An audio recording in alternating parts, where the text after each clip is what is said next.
Marco Reus is a player I admire and respect. And no, it's not because of my history with winning trophies in FM. I watched a lot of Dortmund in the 2010s, and no matter the struggle BVB went through, whether losing players, end of eras, or coaches who were fool's gold, Marco Reus stayed with them and provided countless great performances. The same can't be said with my players. I use the chair every single minute, and he goes, I can do better than a Europa League club. You don't think I can replace your ass with a Greek man who's 5 times the man you are? Konstantinos Kouliarakis looks incredible, and his cost is alone with a mandatory fee of 22 million. Thank you, relegated Wolfsburg. If you messed this up, man.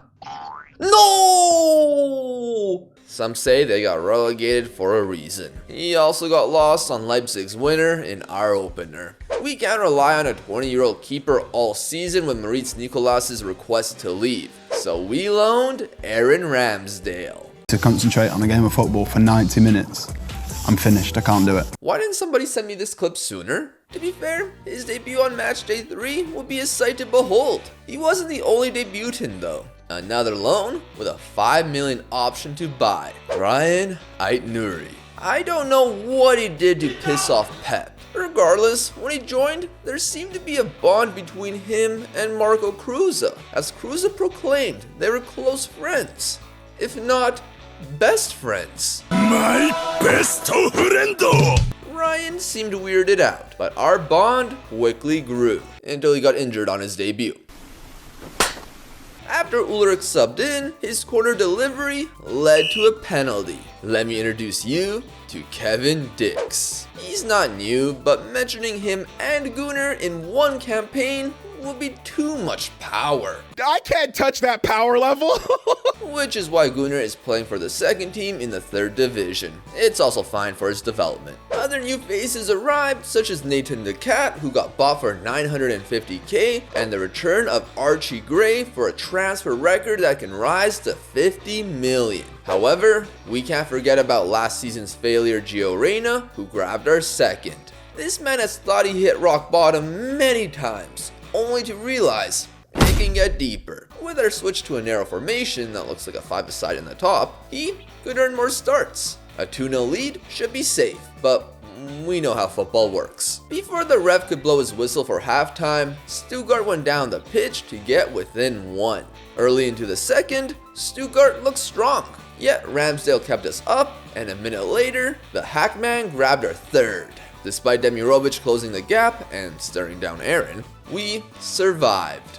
If we include our victory over Hannover, our start to the season is solid. Now the tough part arrives. Can we survive the Bundesliga and European football? At an initial glance, no. Augsburg made our attack look toothless with a loss at home. Then, my Europa League debut against Dutch Cup winners Excelsior, who have never been in Europe themselves. Why is the light reflecting on the pitch? Kleindienst to Scali.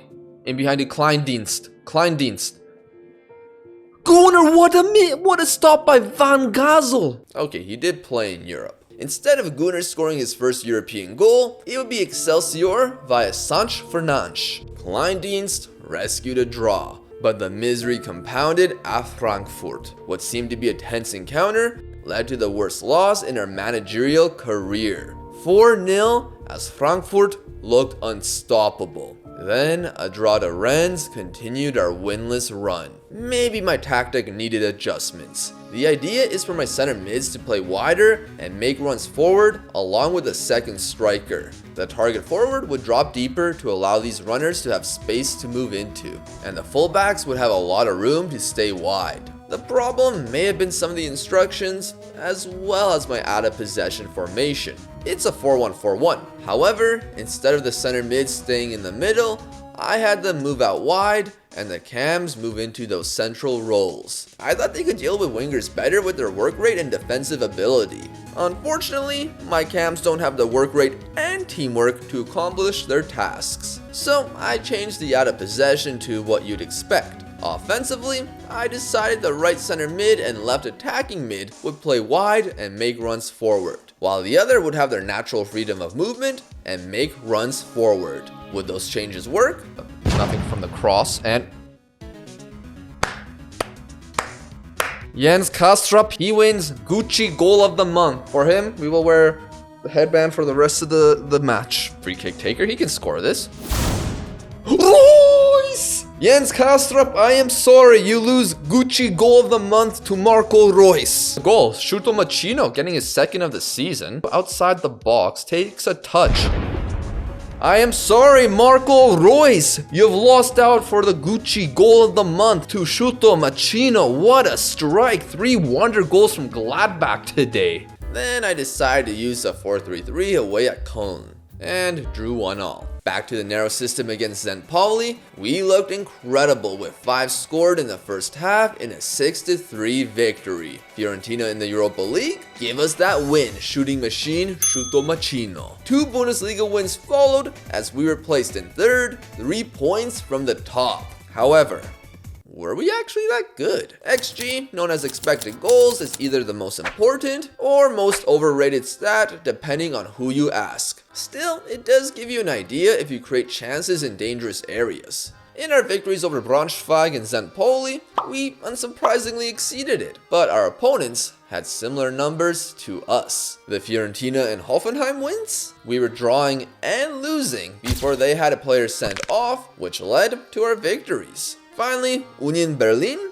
Ten Hag is their manager. Maybe I'm overreacting. Oh, the DFB-Pokal? We lost to 2nd division side Bochum on pens. They ended up in the final. Consecutive away losses to Salzburg and an inconsistent Borussia Dortmund made my claims look factual. Marco Reus' career at Borussia Dortmund spanned for 12 years. 12 years at his home club. That involved rejecting offers from top teams who could offer higher wages. Even in times of crisis, Marco stayed.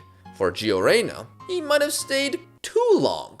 I partly joke, but when Marco joined LA Galaxy, he said in an interview about Gio, I played in his position, so it was difficult for the coach and for him as well. But of course, I was hoping when I was gone, he'd get the chance to play more. Nope. Marco occupied a wider role until around 2017, where he slotted through the middle more often. With both of them reunited at Gladbach, what if we played both of them at the same time? At home versus Freiburg, Marco would assist the opener, and Gio Reyna went on to have a perfect match with 2 goals and an assist in a 4-1 victory. On the pitch together, these two's combined average ratings were 6.95, which was inflated by the last match. However, the two got numbers for the rest of the Hinrunde. Marco had the most assists in the Bundesliga with 9, and Reyna had 7 goals and 2 assists. That brought mixed results in the Bundesliga and Europa. We were still in reach of a Champions League position, while the Europa League would see us finish outside the top 8. That's when the announcement was made. Marco Reus will retire at the end of the campaign. A player of his caliber should have more trophies in his cabinet. That's the sacrifice you make for loyalty. Francesco Totti at certain Serie A clubs would have won more than 2 Coppa Italias and a single Scudetto. Steven Gerrard under Mourinho at Chelsea or Madrid would have greater success than during Liverpool's banter era, or that moment. Still, at least those 2 guys won a league title, a European trophy, and or a World Cup. Reus never earned those. Injured in the final friendly before the World Cup, lost the 2013 Champions League final, and then there's the Bundesliga. The end of the 2022-23 season was painful. Yeah, Marco won a few DFB-Pokals, but that Bundesliga finish where they lost the title on goal difference because they couldn't get the job done is tough to watch. It felt like someone got the bad ending in a video game, except this was real. This hurts. This really, really hurts. Well, there's not much we can do about that. I'm Gladbach manager. We're not catching up to Bayern. What I want to do is win the Europa League. Yeah, it's not the epitome of Europe, but I think it'd be a nice send-off. It might not be possible if I can't even defeat Hannover. In January, we began to gather wins. Champions League failures of Werder Bremen were smoked 5-1. Slightly better RB Leipzig were defeated as well. Plus, our fellow Europa League competitor Stuttgart. Oh, what a missed header! Shuto Machino! The shooting machine scores! Were beaten again. With January's window wrapping up, I wanted to improve my team. Unfortunately, I spent most of our money. Cheers, Archie Gray. When it comes to sales, I'm worse than Arsenal. That saw us spend 100 grand over our wage budget. With no luck in earning a January income, I managed to loan a Chelsea striker. Nicolas Jackson. No, Emmanuel Emeka. He scored 14 for Strasbourg previously, so he could be decent for us. Outside of that, no luck. With an absolute banger from Christian Jakic, Augsburg defeated us to begin January. That led to the Europa playoff round versus Young Boys. To those that don't know the format, once the league table stage is complete, the top 8 move to the round of 16, while the next ranked 16 teams fight it out in a playoff round to earn their place. Thanks to a 16th place finish, we faced Young Boys, a side we defeated earlier in the campaign. Goals from Machino and Kastrop aided in our victory. No, I'm not going to make that joke. This is our first step to our Europa League dreaming run. Despite needing to take this competition seriously, I rotated my team. We had Frankfurt on the weekend, and that earlier 4-0 result had me scared. Since Young Boys weren't from a big league, I thought I could risk it and go full strength at home. In the first half, we had a lot of shots, yet our accuracy was like a stormtrooper in LEGO Star Wars, who had their mask turned around. At the start of the second half, Alvin Sanch got sent in behind, and with all this space, he gave Young Boys the lead. Don't worry, after the hour mark, 4 subs were made with 3 involved for the equalizer. We later pursued a winner near the 90th minute as Ait Nouri receives it and attempts a pass, but it ricochets off the defender and post. Possession immediately heads the other way, and as Young Boys retained possession in the final third, their attempt at a cross got headed away, and the ball returned to us, until Virginius steals it off Reyna. Young Boys would then pull off a sequence of passes that would have Pep saying, "Oh, that was so good, more than you can believe," as Alvin Sanch slots in the first leg winner. I'll be honest, even with that against me, that's a special goal. On the weekend, we defeated Frankfurt with ease and set out to turn this deficit around to continue my dream for Marco Reus. Scully's cross to Kleindienst leveled the tie within 10 minutes, yet Young Boys maintained a threat. Tied on aggregate, it remained that way all the way to extra time. This remained closer than I expected. In spite of our efforts, the guys couldn't take the aggregate lead. Young Boys greater than Frankfurt. Their keeper had an incredible match, as extra time saw nothing past him, ending with 16 saves. That means penalties. They scored the first pen in leggy fashion. Gladbach are playing for Marco Reus's, well, not Marco Reus's dream, my Marco Reus dream. I want Reus to lift the Europa League. Dick starts out well. He was too omnipotent and made himself miss. Ooh, Ristevski hits the post. Wasn't Stuger my first? Oh no, I subbed Stuger off, didn't I? But Chino though hits the bar himself. Oh my gosh, no. Rounds 3 and 4 saw both sides score their pens. Can we prevent them from having the advantage? No. That was the slowest pen ever. Come on, Ramsdale. Gio Reyna set to step up to keep us alive in the game. And he does, okay. Andrews for Young Boys. Both teams have missed 1 pen, both hitting the woodwork. Andrews, though, sends Ramsdale the wrong way. Keep us alive in the game. He smashes it. The Virgin Vinicius Virginius slotted his in round 6. All right. Gray, Archie Gray.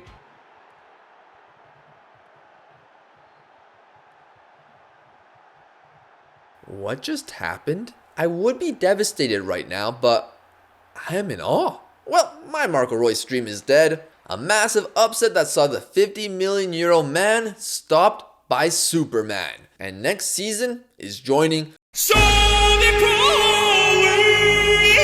Whether we get into the Champions League or not doesn't really matter to me anymore. Marco is retiring, so I guess I'll play Reyna and some teenagers for the remainder of the campaign. Oh, and my best friend. 12 match days later, and that went surprisingly well. Champions League for Gladbach, Marco Reus received a standing ovation in his final match, and Giovanni Reyna had the best season of his career. Not called up to the USA. Okay, seriously, Gio, what did you do to Maurizio to piss him off?